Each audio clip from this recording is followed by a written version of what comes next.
So, good evening, everyone. This program this is the second day of the program, Buddhism for Daily Life, and today I'm going to linger a little bit longer on the first of the discussion of the points that we were been discussing on the first day about the nature of happiness from last week. So, I was saying that Buddhism is not a typical faith-based religion that you find. In fact, when the suffix ism is used, you find that it's usually for an ideology-based belief. So you find feudalism, racism, capitalism, politism, socialism, feminism. You find a lot of isms in ideologies. And every time that the word ism is used, it sort of shows that there's a superiority over other ideologies also. But Buddhism differs to that ism concept in a few manners. Having said that, we also need a faith in order to go forward. Now, I'm giving you a mixed message. Today, I'll be giving you a lot of mixed messages. So, I told that Buddhism is not a faith-based religion, and I'm saying that faith is also needed. It is like this. By the end of this mixed message session, you'll be either very crystal clear about what I'm going to say, or you'll be really confused about what I'm going to say. So, faith or an assumption is a fundamental nature of human mind. We always operate on axioms. Now, what are axioms? If you take mathematics, a number is equal to itself. That's a basic axiom that we use in mathematics, which means A equals A. Now, it looks like it's obvious, but if you don't stick to that axiom, if you don't stick to that core belief, there's no way that you can proceed in mathematics. So, similarly, if you find an Abrahamic religion, Judaism, Christianity, Islam, you find the fundamental axiom is that the existence of God has to be believed. If you don't believe in that, there's no way that you could go forward. Similarly, religions from the Indian subcontinent like Hinduism, Jainism, Buddhism, people say that karma, believing of karma is a must before you go forward in that particular religion. Now, not only in religions, I'll ask you a few questions. Do you ever question if your parents are your real parents? If they are your real parents, do you question it usually? Or do you question that if you're a human at all? Do you question that you're really alive at this point of time right now? Or do you question your existence ever? So you see that we as humans, our human mind is fundamentally operating on axioms, on faith. Now, having said that, Buddha said that this is not a faith-based religion. However, given that our modus operandi is working on faith, Buddha has also redefined the word faith or karma for that matter. So, there's going to be a lot of redefinitions of existing words, and even I will have to do redefining of certain words, that is to understand the core doctrine. So, on contrary to popular belief, while Buddhism is not a belief system, if you must, now having said that we must have a belief system also, there are two types of faith. The first type is a blind, irrational, baseless or rootless faith, which is called in Pali, Amolika Shraddha. I will get into what Pali and the Pali canon means in our trivia section. However, the first type of faith you can have is the blind, irrational sort. The second type of faith you could have is a confidence which is based on reasoning, experience and understanding, which is called Akaravati Shraddha in Pali. In fact, let me tell you a story. Back in the day as in Buddha's time, after Buddha has announced his impending passing away, there was this one monk who was very close called Vakkali. Vakkali was in love with Buddha. He adored Buddha. He took him as the only master, and he used to look at Buddha's body and think that I honor this great master so much, and whatever he says, I truly believe in that. So when Vakkali was doing that, Buddha asked, the sight of my foul body is useless. You can look at my body, you can look at my physical presence, but that's useless. He who sees Dhamma sees me. That's the final message of Buddha before he passed away. So Vakkali Then there was another monk. He, after hearing this announcement of Buddha's impending passing away, he did not come to meet Buddha. And Buddha has asked, why is that other monk, Dhammasara, is not coming to meet me? Then that monk said, well, I am going by what you said. I do not want to look at you as a person, but I want to look at you and understand you through your philosophy. Now, philosophy in not the typical philosophical sense. I want to really understand, have a deep understanding about what you're trying to say, and that is good enough for me. So your physical presence, whether you are dead, alive, what's your physical form, it really doesn't matter. What really matters to me is I want to see the Dhamma. Now, Dhamma means the doctrine in a very crude sense. So as Buddha said, he who sees Dhamma sees me. So devotion in which doubt, questioning and investigation has no place, that is not Buddhism. And Buddha is not a deity, is not a supernatural power. He's a wise sage who encouraged you or his disciples to question your own existence, your beliefs, what is in the core of you, and who are you really, who am I really. So there's another sutra. Now when I say sutra, it means a discussion which occurred in Buddha's time with Buddha and a few monks, or one particular monk, or a group of people. So these sutras are then incorporated into the Pali canon, which came out as an oral tradition, and then it got written down about 2000 years ago in the 1st century before Christ. So in one of these discussions, there's a discussion Buddha is having with a set of people in the Kalama city of Kalama in India. And in that, the whole discussion is about ideas. How do you form ideas? How do you form beliefs? And what do you believe as truth? And how do you know if the truth is truth? So there Buddha says, if you want to guess if something is true or not on mere hearsay, or by mere tradition, or on account of mere rumor, you should not be judging if it's a truth or not, or just because it accords with your scriptures. Now, very importantly, nowadays we give a lot of religions give a lot of importance to scriptures. In fact, I'm going to talk about Pali Canon, which is a scripture. Buddha says that just because it's in accordance, it accords with your scripture, that doesn't make it a truth. Mere supposition, an uncertain belief, by mere inferencing. We'll get to what inferencing is later on when we talk about the more philosophical aspect of it. By mere considering the reasons. Even reasoning itself is not a good way to get into a conclusion or a belief for that matter. Merely because it agrees with your preconceived notions.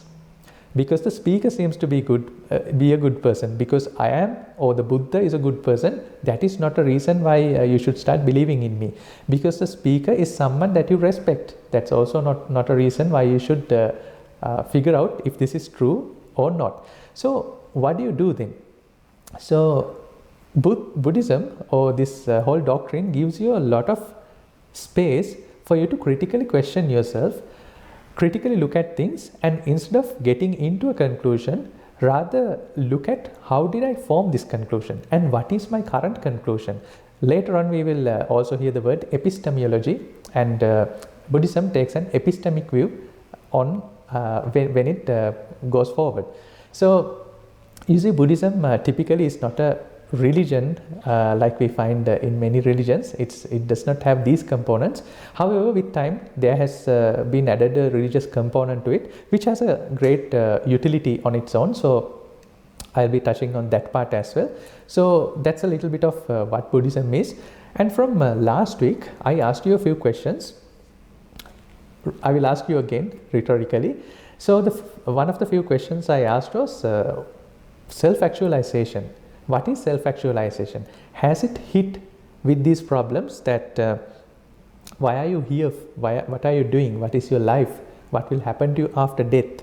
And am I satisfied with my current life? Have I been purposeful in my life? So these are the self-actualization questions. And also I asked you a question, why did you join or start following this discussion series? I also asked, why do you need a religion if at all? And very importantly, I asked the question, why do you live? Now, that is a question we discussed in detail. Why can't you cease to exist now? That was the follow-up question I asked, because you probably were not able to come up with an answer for why you live at this point. And I'm not going to again talk a lot about it, but you can refer back to the recordings. I also asked you a question, why can't you rest in peace right now? If you can, fantastic, but most of the time we cannot rest in peace right now. So our life, over the last week, the conclusion we arrived is that our life or living is about striving or hoping for happiness. Now, happiness, satisfaction, gratification, content, whatever you name it, is there right next to our hope. So hope and happiness are the two driving forces in our life, and because of that we cannot rest in peace, because in order to be happy, in order to be hopeful, there's a bit of work that we need to do. I'll get into that, and I'll get into the nature of it. So in this pursuit we interact with 4 P's: people, places, possessions, and pastimes. Now I made it 4 P's, but we can categorically put everything into one of these 4 baskets. We could also look into that in a different from a different angle, that living is essentially dealing with past memories, contemplating about future which hasn't come yet, and being active, being perceptive about the stimulus right now, the present stimulus.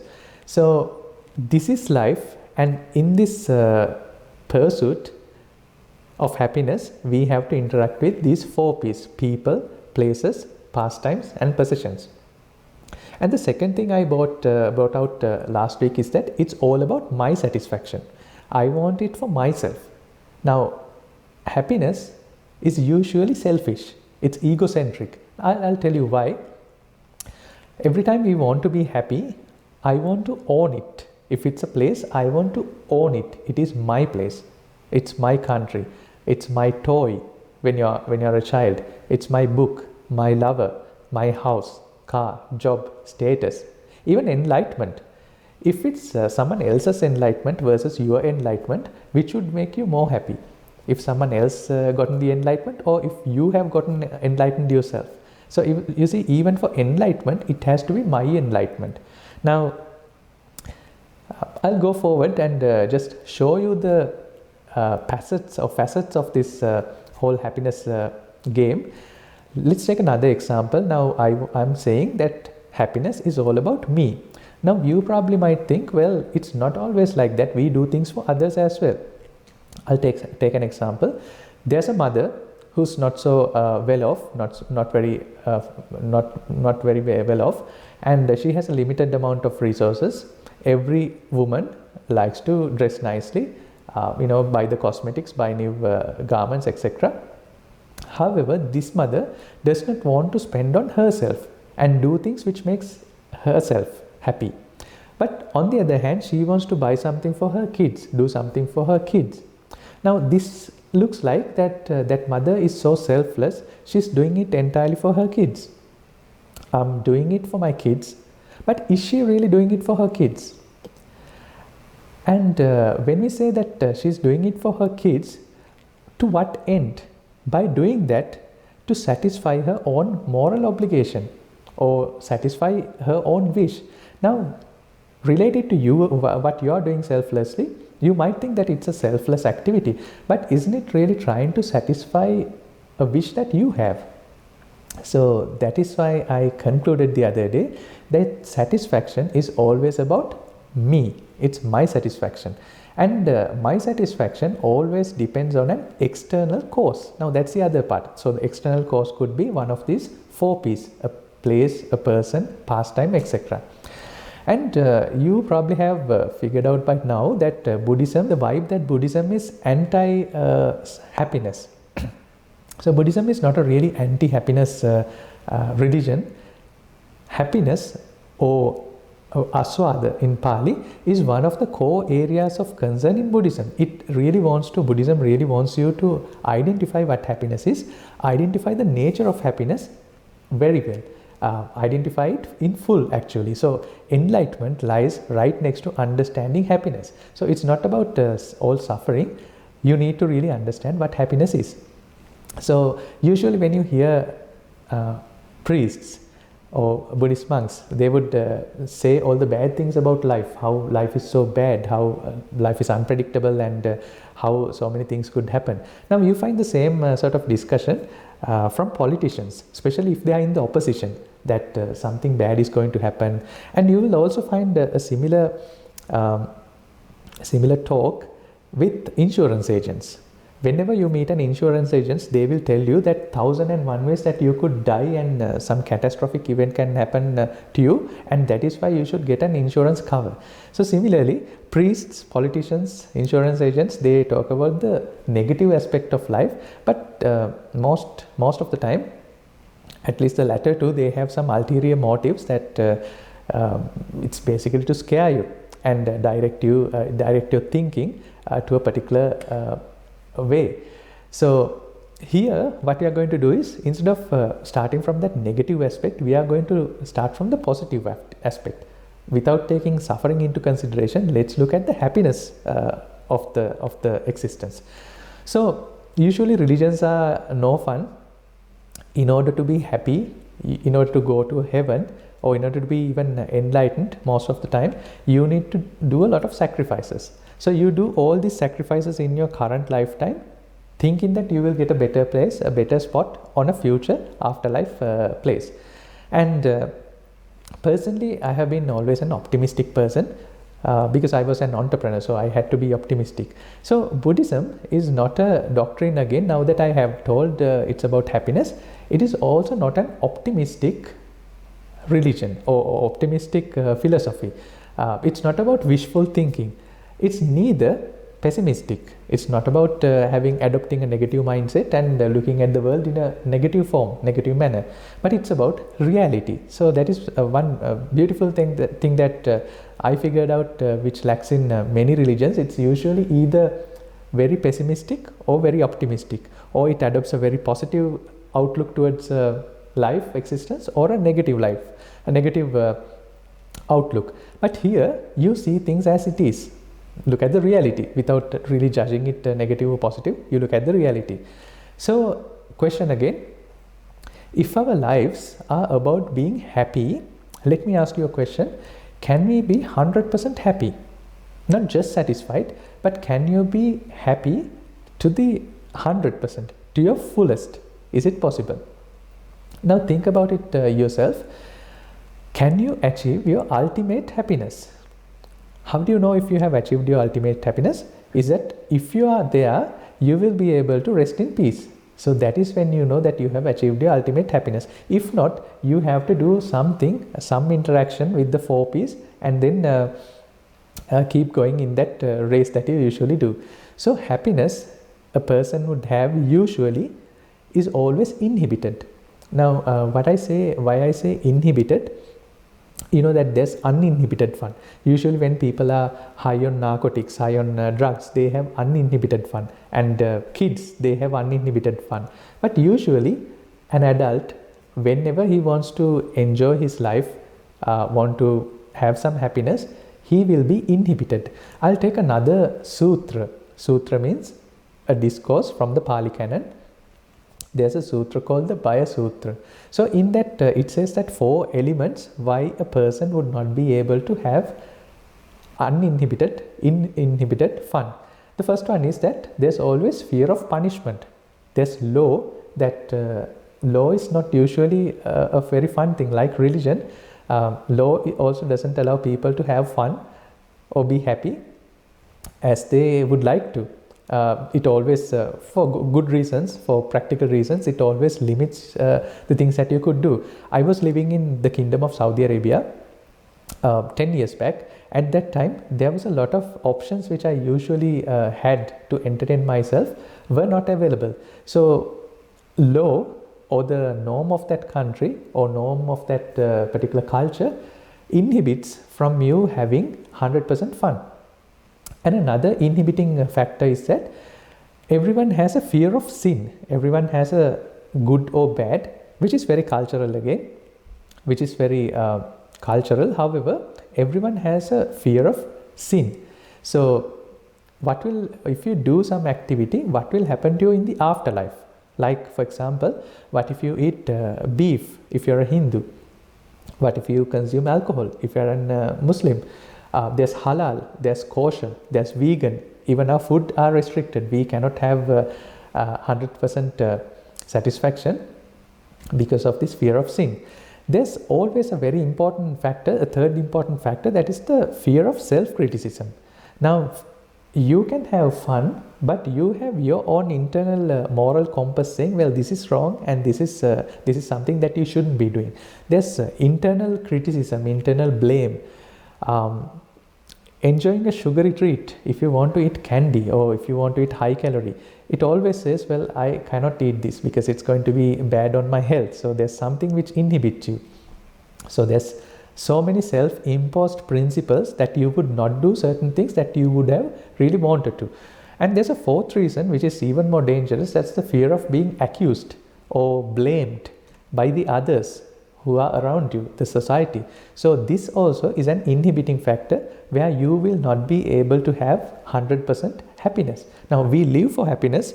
We live for happiness. However, we have our own internal restrictions, external restrictions, where we cannot have 100% happiness.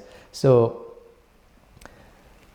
now that's a very sad situation. Our primary motive of life being based on satisfaction, and this self-imposed, other people's imposing laws, and we thinking of how other people would think about us.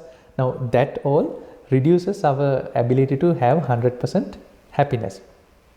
Assume that you're already, this is assuming that you already have those resources that we spoke about the other day: time, energy and money.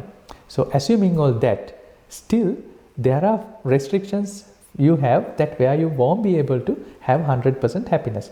Now there are some people who would get out of this and who would get closer to 100% happiness. Drug addicts, people who consume all types of drugs. Now you might think that they are really happy, but I have been speaking to drug addicts personally, especially who are using serious drugs, serious narcotics. They are never happy. They are just habitually involved in that, but without that drug, their life is a mess. Their life is a living hell.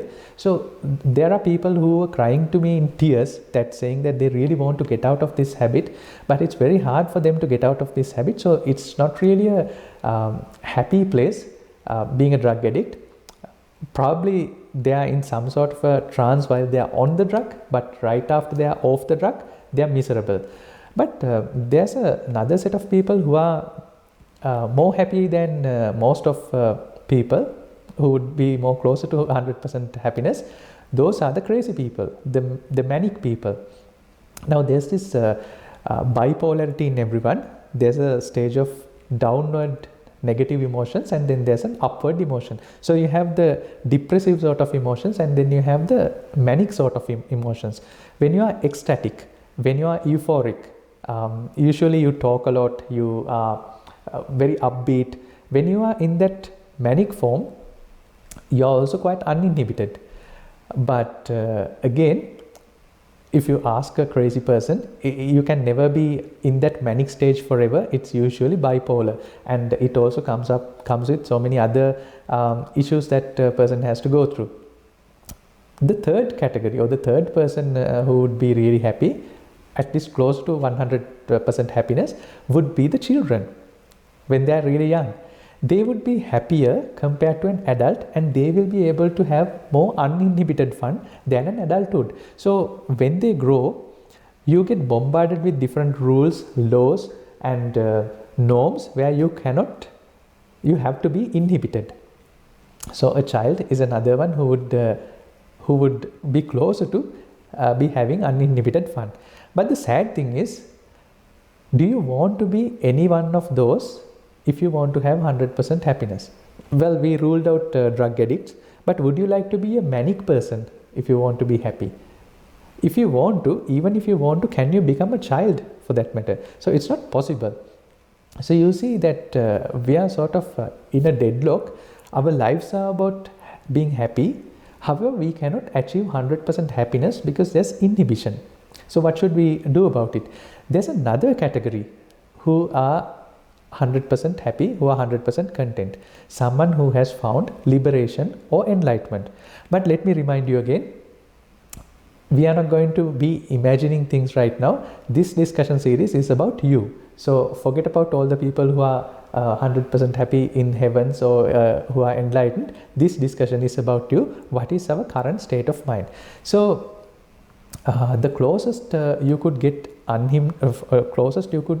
to uninhibited satisfaction, is it by living a particular moral code. Let's say that there's a person who adopts a set of virtues, practices a good set of virtues, and abides by a moral code. Now that person can also be happy. However, what I have seen is that deep down, no matter how pure you try to become, deep down you still have your desires active. So then there's going to be a battle between your desire and your virtues. And I have seen that some people crumble, they get into the tug of war between those two, fear and desire, and there's a point that they cannot live their life even if they adopt a set of values, good practices, virtues. So because of this very reason, Buddhism is also not about abstaining.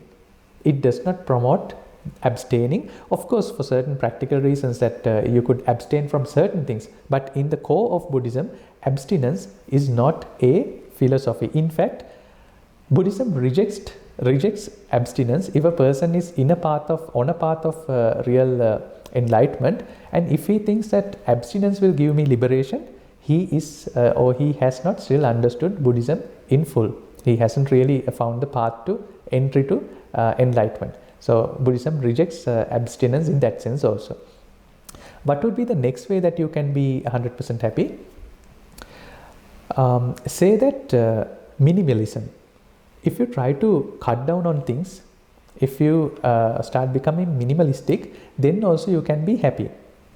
However, sometimes the desire pops up again, or sometimes the need pops up again. Even if you are if you don't want to, there are certain needs that you cannot stick to your minimalism. So that also has its downside. And I forgot to also mention that especially if you are abiding by a virtue or a set of moral principles, another thing which could happen is that you could sort of think of a superiority, that you could think that I am a better person than the others, and hence I should be respected. And I have also seen a lot of people who stick to very hardcore principles, virtues. They sort of start hating other people who doesn't do that, or try to look down upon the people who doesn't abide by those codes. It can be a very simple thing, like even being a vegetarian. You are a vegetarian, I'm practicing vegetarian, and all the other people who are non-vegetarians, I consider them to be bad. So there's the element of judgmenting, the judgmental element is also there when you try to stick to a virtue. There's a third thing that you could do. You can be benevolent. Now when you become benevolent, and if you really enjoy doing that, it's a way to have more uninhibited happiness. Why? It's socially accepted anywhere. Being benevolent is not considered a bad thing. Well, adopting a virtue is also not considered a bad thing anywhere. It's usually considered a good thing. So you can have more uninhibited fun that way, except that your own desire sometimes say, well, I should get out of my own rule. But being benevolent, unless you are stingy, you can enjoy that a lot more, and you can find more happiness that way by being benevolent. However, like in the previous case, that there's also a downside with benevolence. There can be a build-up of ego. It sort of feeds ego, that I am a benevolent person, and whoever who's not benevolent, who's benevolent is not as good as me. Well, there's something even better than being benevolent, which is altruistic. Now that's a little better because it's more towards selflessness. But like I said in the previous example of the mother, we might think that we are doing it for the others, but internally probably we are feeding our own ego itself. It could be the reason. Now I'll give you an example about my life. I was working in the corporate sector, and then I started my own business, and then it was all good. And then at a point I started to think that getting money is good, but is this life? That question hit me. So then I thought, well, this is finding money or getting these resources is not life, so I should start doing something for the others. So then I started this I joined a social enterprise, actually a huge social enterprise in Sri Lanka, and then I was working for it. And then came a point I wanted to start my own social enterprise. So in a way it was a very good thing that I did. However, looking back in hindsight, I see now that I actually wanted to be more selfish in that. Instead of going with someone else's social movement, I wanted to start my own social movement. Well, it benefited a lot of people, but regardless of that, I wanted to make it mine. So it was about my happiness.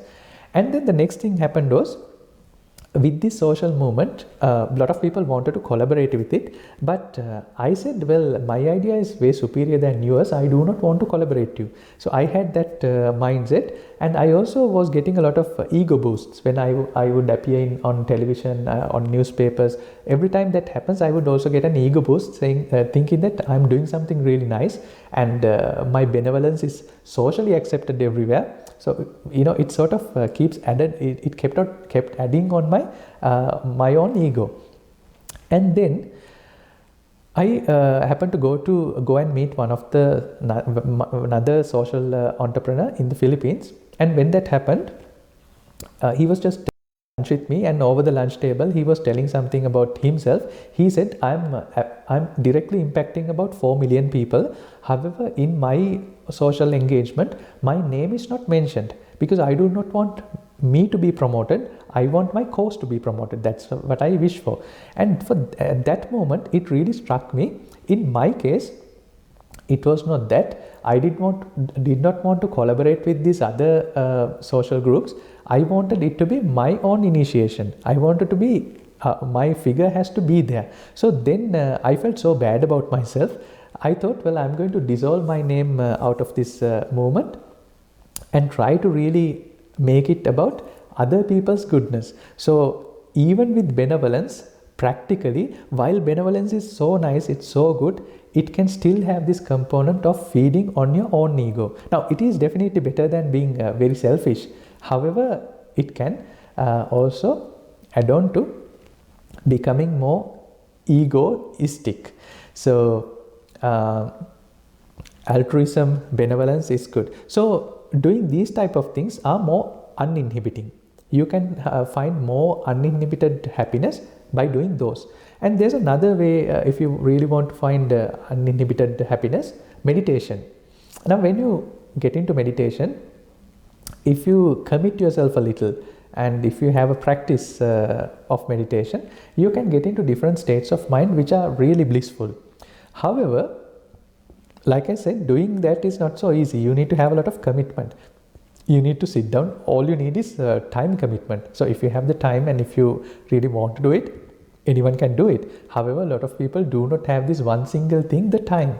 Even to look at a discussion or come to a meditation session, you do not have the time. And the next thing is that even if you do meditation, are you able to sustain it forever? So then see all the options that we take. Sticking to a good virtue, benevolence, being altruistic, meditation, everything has its own dead end, where it is not ultimately liberating, neither it is not giving us the 100% happiness that we live for. Now, that's a big problem. So having said that, let me get to the character. So I did not give you an answer. I just showed you things as it is. So we were discussing about characteristics of happiness the other day. And I think that I am qualified to talk about characteristics of happiness, because from the time I remember, I have always been happy. I have been sad a few times, but I don't stay sad for longer than 2 hours or a day. I recover quickly and I get into my happy mood. So I know the characteristics of happiness very well. And I also did not get ordained because I was sad or because I had problems or because of midlife crisis. So I really was trying to figure out my happiness, and I was in a path of trying to be more happy, to attain that 100% happiness. And as a result, I found that being a monk helps me do that. It's a good test bed, it's a good platform, a good lifestyle for me to figure out that path and teach other people about that path. So what we were discussing the other day is that in order to be happy, you need to have resources. You need to have the time, money, or the energy. So there's a few people who are lucky on this earth who get these three things any time of the day. But most of the time, like I said, when you are young, you have the time, you have the energy, you don't have the money. When you are mid-aged, you have the energy, you have the money, but you don't have the time because you are working, you are in your corporate ladder. When you are old, you have the time, you have the money, however you don't have the energy. I see people in our neighborhoods that they do not have the energy to have fun, to have that 100% happiness. So unless, if you are really lucky, everyone else is stuck in a rat race and put a lot of effort, exhausting effort into finding these resources, thinking that eventually if I fulfill these resources, I'm going to get my 100% happiness. But now you know that even if you get everything, there's still 4 things which keeps you inhibited. And the next thing is that happiness cannot be sustained. I showed you this graph the other day that it always follows this the curvature where we find in the nature a bell curve. So happiness is always fading away.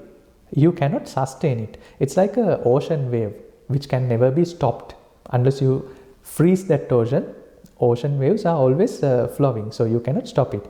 And the next character of happiness is that it always seeks novelty. Take that you have your favorite songs, a new car, a new house, a new partner.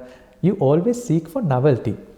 And in fact, scientists have gone further into the brain chemistry of novelty and happiness, and you find that novelty itself gives you that happy hormone, which is dopamine. So every time a person is happy or he gets a dopamine rush, is not necessarily because he gets these people, places or interactions that he wants to get, but when he's looking for it and when he's switching in between. So this particular behavioral psychologist using rats, they have done this experiment. They have looked at male rats. This is called the Coolidge effect. Coolidge effect is it's a biological phenomena seen in animals where males exhibit renewed sexual interest whenever a new female is introduced to their cage. So what happens is when a rat is kept with another lady rat, his amount of dopamine creation every time they make love would eventually go down. But the very interesting thing is when you introduce a new female, it goes back again. However, the second part is that if you keep on doing that, his overall satisfaction is going to go away, which means that if you give him an unlimited amount of female rats, his dopamine reward is going to further go down. So now that's the other problem with novelty. You can give novelty, but then you also get bored of novelty. So this effect is called Coolidge effect. People have, scientists have even looked into the patterns of how people even search pornography. And they have looked at and found out that the brain surges of this dopamine happens whenever they are looking for something. Forget that. Look at YouTube. You are more happy browsing.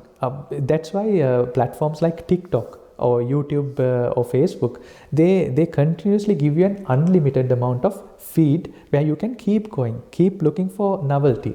So this effect is there with happiness, which is called Coolidge effect.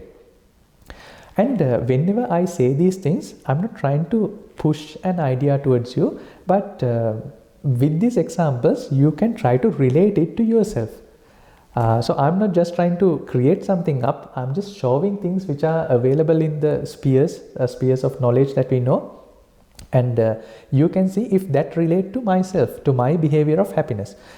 So the next thing with happiness is that happiness or pleasure always comes as a package. And in order to be happy, like I said, you always need to own it. It has to be mine. And when you want to own it, you buy the entire package. You don't, or even if you need a small part of it, you buy the entire package. So there's a saying back in Sri Lanka that when you want to eat bread, you buy a bakery. So there's a saying, you only want to eat bread, but you buy the whole bakery. So what happens is that with this package, there's a lot of repercussion that you will have to endure because of this simple pleasure. So usually they say that love is blind. During that infatuation period, you don't find the entire package which is coming along with it. But once you are over that infatuation, you've started seeing that well, there are these other things which came with the package. I will have to bear with it for my life until death us do part. So there's no other option. I'll tell you another story which happened to probably fictional, which happened to a nun, a Chinese or a Tibetan nun. One day, this nun is a female monk, so she had two robes, and one day she wanted to get a better robe, which was a silk robe, which was better looking, which had better qualities, which was expensive. She wanted to buy that. So she went ahead and asked one of her devotees, can you please get me this robe? He very interestingly, he or she said, well, I'll get it for you. So she got the robe. However, now there was another problem. The place where the nun stayed, there were mice. So she had to protect this robe, silk robe, from mice. So what she did was, in order to protect the robe from mice, she bought a cat. So now the cat is there to protect the mice. And then she figured out that in order to have this cat, I also need to feed the cat. So I need milk. So then she was thinking, in order to feed the cat, why don't I buy a cow? So then she bought a cow and then started milking and giving it to the cat. Then she figured, well, it's a good thing I have my robe protected. I have the cat is getting milk. However, I won't be able to do meditation. So I'm going to hire a man, get him here and make him look after the cow. So then it happened, and after some time, she found that, well, I can't keep the man here. I also need to get a lady for him. So then she got a lady for that man, and now they're happily living. There's milk, there's the cat, the robe is safe. After some time, there was a lot of noise around that house, around that temple. There was kids playing, there were cows, there are cats. So one simple thing that nun wanted to do, having or owning a robe, hence become happy, made a big project. So there's a whole village now depending on that, of that simple pleasure. And that is what I meant by pleasure comes as a package. So you cannot just like one thing and ignore the rest. You have to buy the entire package. So it's always a package deal. So because of that, the cost of happiness always goes up.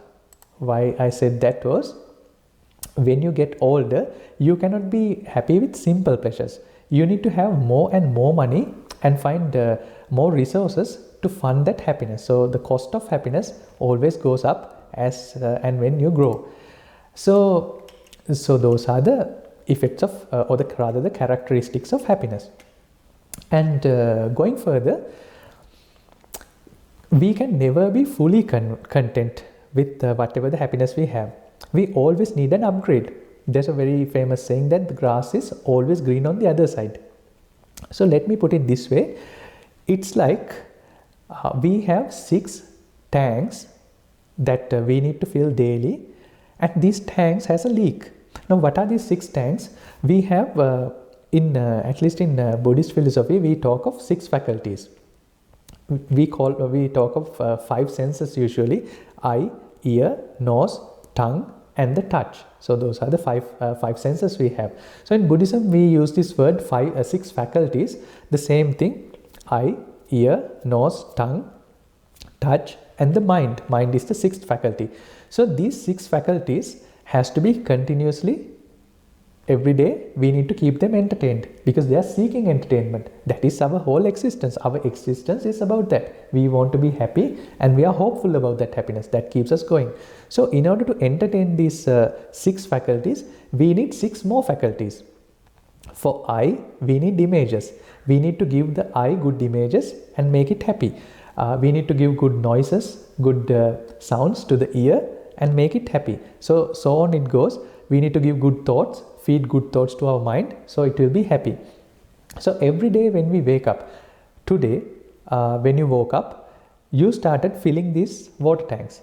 What happens is, by the end of the day, no matter how much you fill, when you wake up tomorrow, these water tanks are empty, as if there's an unnoticed leak there. So no matter how much you try to fill that water tank, it's always going to get drained itself. It is never fulfilled. Like the word, it's a fantastic word, fulfill. The other day I was wondering, it's like filling a glass of water. You fill it, but you can never fulfill it. At least with our six faculties, we can never fulfill our own six faculties. We try, however we can't. And there's another thing. When you're happy, when they are elusively full, we are anxious about that happiness. We are always in a continuous fear. What will happen to this happiness? Now, I'm really happy right now, but in a moment of time, momentarily, is it going to go away from me? The dissipation of happiness is a sad thing.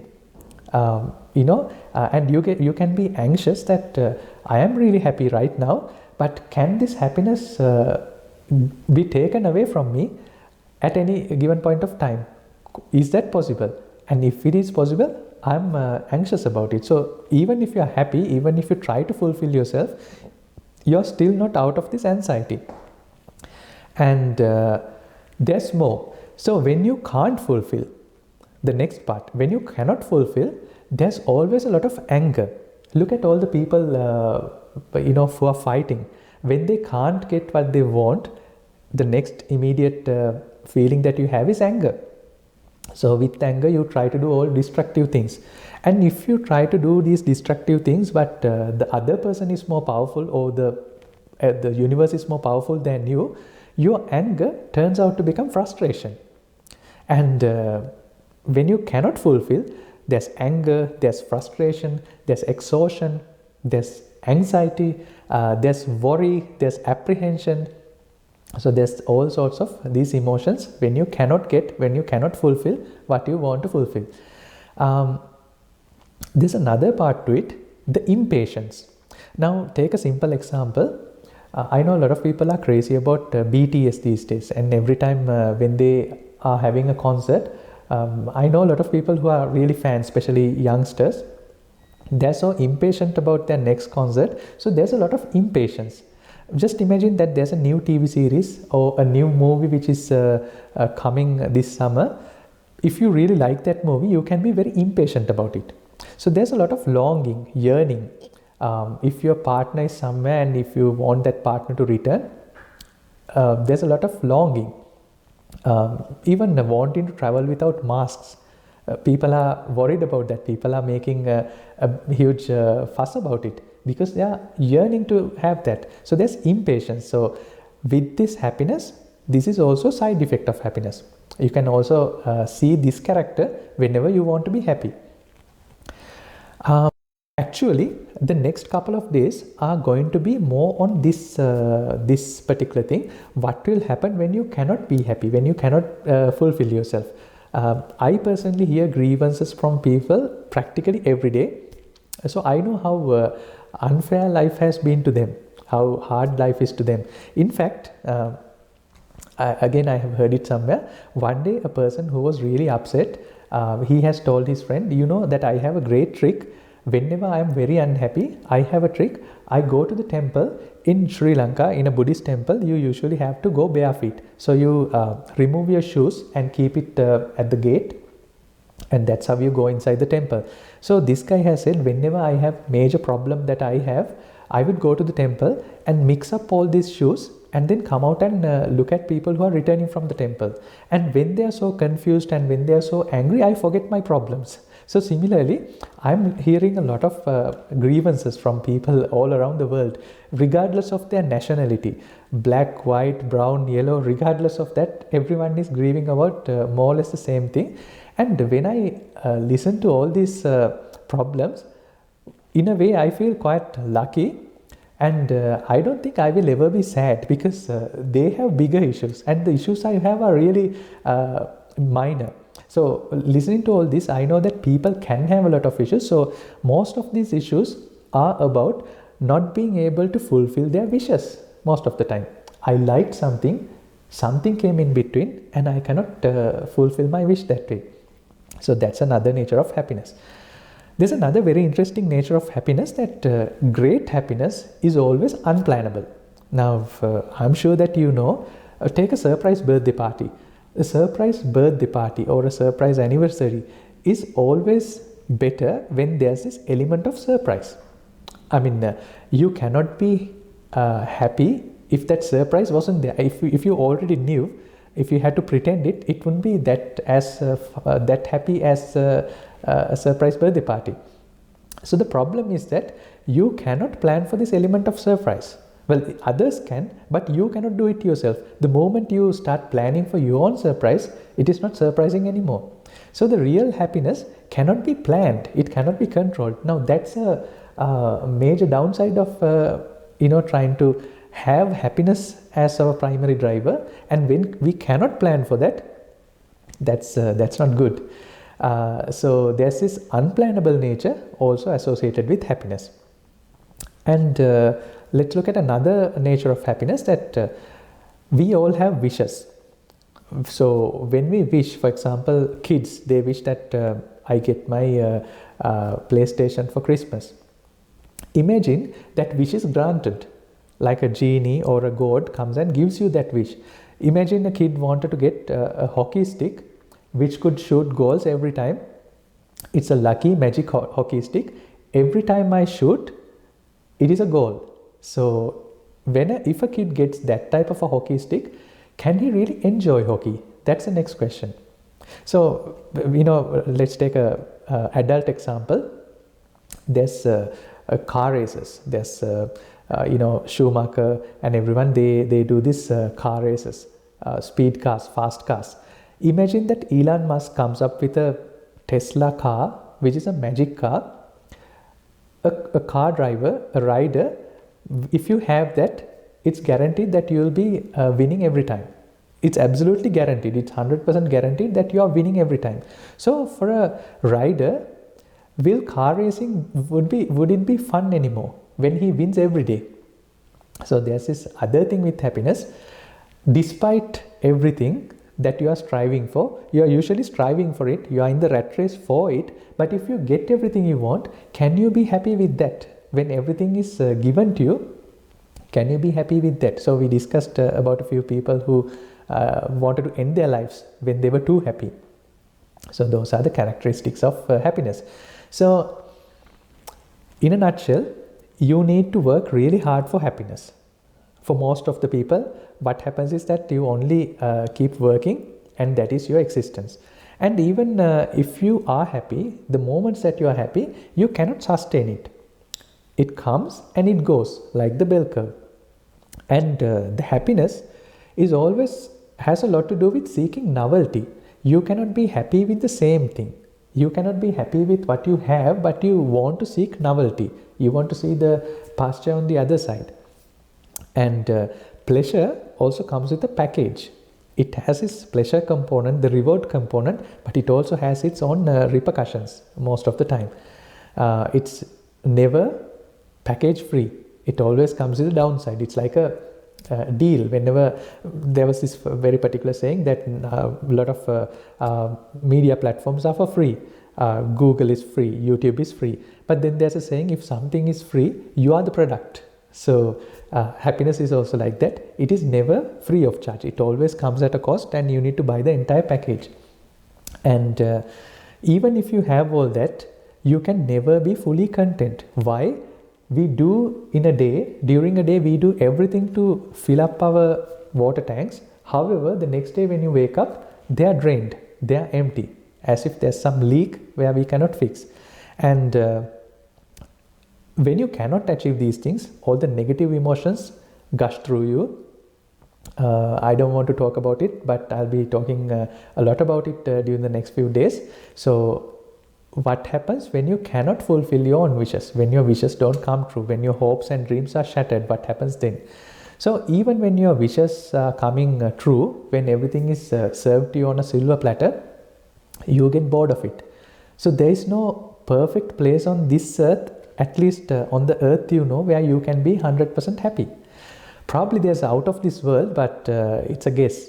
And the question is, do you want to live your life based on this guess, or would you like to find that 100% happiness while you are here on this earth? Now that's the thing. So a lot of people, for a lot of people, the happy place, the heaven, the enlightenment is not within this life. It's not in this earth. It's in a different place after death, out of this earth. So I think it's a good thing to do. However, it is a very irrational decision. Now why I say that, you won't even buy something out of Walmart without checking it properly, without verifying it properly. But this particular thing, ultimate happiness, without no form of verification, you tend to stick to that, and you hope that it's going to come after your life outside this world, which is this non-world. So I suggest, what if we try to fix it within this lifetime, within this world? So let's see if it's practical. So the thing is that happiness is unplannable, and there's external and internal limitations. We cannot be 100% happy unless you're a child or a maniac, but you cannot do one, and you don't want to probably be a lunatic. So in a nutshell, I will show you a picture in a nutshell. Isn't our lives are like this tornado effect? Now what do I mean by that is that we want to feel happy. Now that's a good thing, and when we are feeling happy, we are always hopeful about having that happiness again and again. Let me minimize this. Okay, so when we are feeling happiness, we are hopeful, we want to hope and have this happiness again, and that is a chase to be happy. So when we have this hope, we always follow this, we are in pursuit of getting this happiness again. And what happens is, sometimes these happinesses, these hopes get shattered. When this hope shatters, we have all these negative emotions, and sometimes when the dreams come true, so then we are happy again. However, when the dreams are coming true continuously, there's no novelty in it, because your dreams are coming true continuously every day, like that magic hockey stick, or like that magic car where you are a winner all the time. Then you need a better dream, and you are in pursuit of a better dream, or even you want to give up on all these things, and then you want to end your life. If you don't end your life, you want to find out something which would put you into the same chase again. So the chase keeps you going that way. So this life can be summed up with this carrot on a stick. It's like you are a donkey who are on a continuous journey to figure out this happiness, and no matter how much you try to travel forward, you are not going to get it. You will momentarily get it, but you cannot sustain it. So this is I think it's quite bad that human are born this way, and we have to inherit this nature of happiness. But the good thing is, while it is like that, there's also a way out. So we'll figure out what is the way out. But before you do that, I want to ask you a question again. Is it okay for you to live your life like this, knowing that this is the nature of happiness? Are you ready to accept that? Or do you want to know why it is like this? Do you want to drill down? Do you want to uncover what is the mechanism of this happiness? Why this happens to the happiness? Why this particular nature is there with the happiness? If you want to stop that, we really need to understand that mechanism. So are you willing to understand that mechanism? So that's another question I wanted to ask you. If there's a better way, before finding the better way, we need to understand the mechanism of happiness. Now, if by any chance, if you are unhappy right now, the immediate thing you can do is you can start looking at the mechanism, and you can find what are the better ways that I can be more happy. Given all the circumstances, given all the misfortune I have, given all the lack of resources I have, can I do anything about it, and can I get into a place of happiness? And if you are happy already, and if you are happy about being happy, if you have no doubts or fears about your own happiness, then you don't have to do anything. But if you have a doubt, I am happy right now, but can this happiness be shattered in the future? If you are doubtful like that, then let's try to together find out the mechanism of happiness. But there are actually 3 approaches where you can take if you want to really figure out eternal happiness. The first approach is that you can become a conservative. You can take a conservative approach, you can take a non-conservative approach, or you can take the lucky approach. I'll tell you what is the first one. So the first is that through being self-obedient, you follow a doctrine, and then through this doctrine you make yourself self-obedient, stick to virtues, and then you try to figure out, can I find happiness this way? Now this is a very easy thing to do. Sticking to rules, sticking to obedience, being obedient, it's very easy. However, it's a very hard way to find happiness. Now why I say that, no matter how much you stick to your own principles, your inner desires are going to come out. Your inner desires are eventually going to have a tug of war between your own virtues and desires. And the second one, it's a more destructive path, is that you try to go and find happiness. So why I said it's a destructive path, it's like trying to drive a Ferrari downtown. Now the Ferrari means that your own body, your own life that you have got. If you want to have uninhibited happiness, uninhibited fun, you have to really drive it really fast. And when you drive it really fast, it's given that you are eventually going to crash that car. So with that risk, with that possible destruction, that's another way to find happiness. It's a good way to find happiness, because that is the path that most of the sages, most of the people who have followed Buddhism has taken. However, it's a very destructive path. Now the question is, do you want to be destructive like that? When I say destructive, it's not destructive in the term of destructing the society. But when you try to pursue your own happiness, you have to probably leave a lot of things that society values. Like if you are valuing, I'll take a quick example. I was trying to find happiness in surfing. Now it's a nice game, but it's a risky game. It's a very risky game. But the moment when you surf, the happiness you get is immense. You cannot have that happiness sitting on top of a laptop or watching a movie. It's really happy. However, it's very challenging. It's very risky. Now, do you want to take this risk? Now you find these adrenaline junkies who are after various sports.